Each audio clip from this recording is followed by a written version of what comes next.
Sup sayur. Wah, dah kembang dah mak pun. Sambal belacan. Ini sudah cukup.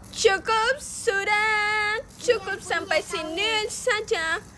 Mama, Mak Tok, Mak Ali. Betul ke tidak tau? Ni Pak Mik.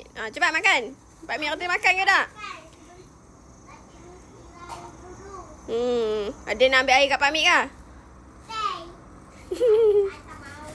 Roti makan ke tak? Itu makan tak?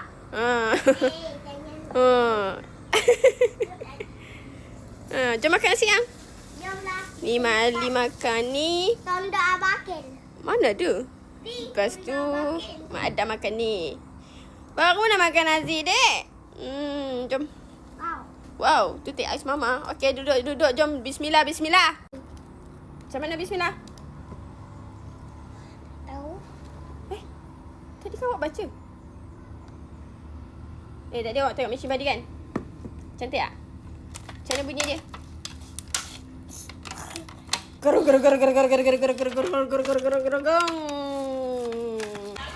Sedap.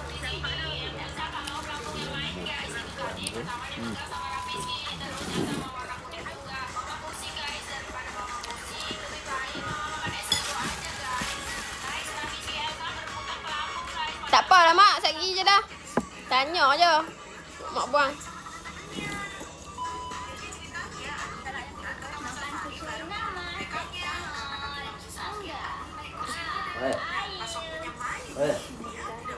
Jangan tunjukkan diri tu, jangan tau. Tidak tanya. Anak. Kami.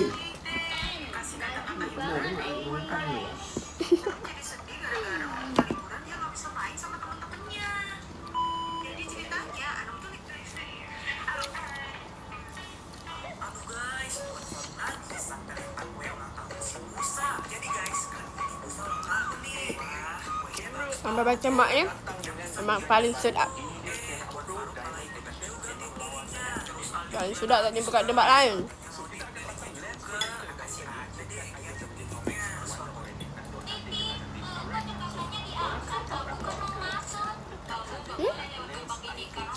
Tak ada. Tak apa. Oh, ni kot. Ni.